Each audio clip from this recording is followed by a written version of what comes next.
I'm Shawn Gawle, 2011 Rising Star Chef from starchefs.com. I'm here at Corton and I'm going to demo how to make a smoked pecan maple saffron cake with cranberry confiture using all Waring commercial line. So we can just go ahead and get started. So first we're going to make the cranberry confiture. So in order to make that, we basically make a jam first, which we have cranberry puree, some sugar, about 5%, and some LM pectin. Combining the sugar and the cranberry now, once it comes up to a simmer, we're going to add the LM pectin. So we're going to use the Waring immersion blender to shear in the LM pectin.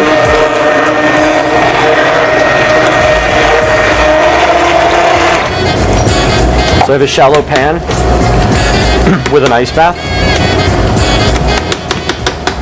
We'll let that cool and it'll set.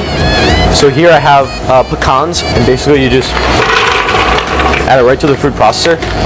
All of the natural oils and fats will come out of the nuts and make a paste or a butter.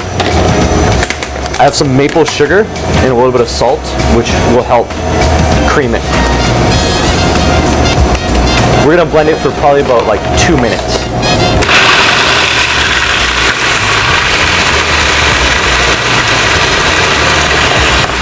So the next step in making the batter is to add a mixture of water and butter, which I've melted, which we can pour right into the machine while it's running.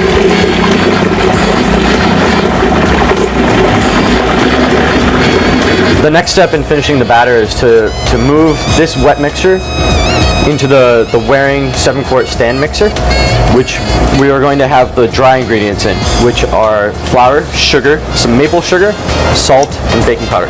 I also have a little bit of olive oil and buttermilk and eggs to paddle into it. We add the buttermilk last, so you don't want to heat the buttermilk too much or it'll break or curdle. Generally this batter you need to make 1 day in advance, because the next step is that we grind some pecans and we fold them in. We're going to use the Waring spice grinder for it. If we use the food processor, it would make that butter again because it's so powerful, and it would cream them. So I'm going to go right ahead and add some pecans.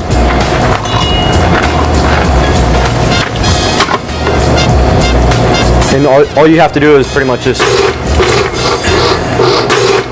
Now we have a perfect fine chopped pecan where we can fold into the batter and get our texture for the cake. The next thing we need to make is we're going to make the bubbles or the sauce for the dessert, which we have some roasted pecans here and some water and a sugar mixture.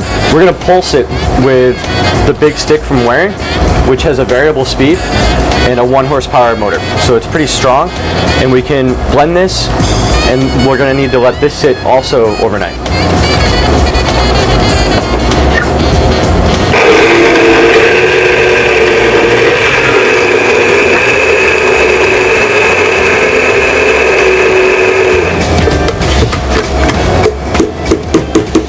So that's all it really takes, is just about a half a minute, especially with this guy. Now we're going to finish the confiture. This is set from what we made earlier with the LM pectin. So what I'm going to do is I'm just going to cube it, which you can use an offset spatula and go right through it.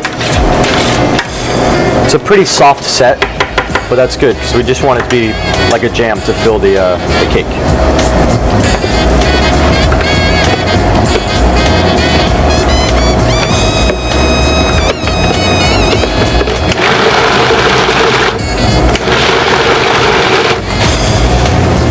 The off button is also a pulse for something like this, where we want a little bit of the texture. So we have this nice, bright, fresh cranberry confiture. Okay, so now we're ready to bake, and what we have here is the finished maple pecan batter. We're going to pipe it right up above the center here.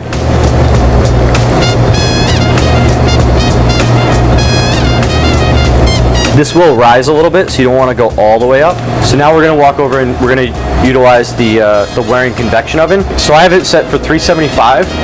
I have it on convection bake. The timer is right here, and we can just go right in. Okay, and we're good to go. Next, we just take this confiture that we made earlier, fill it right in the center.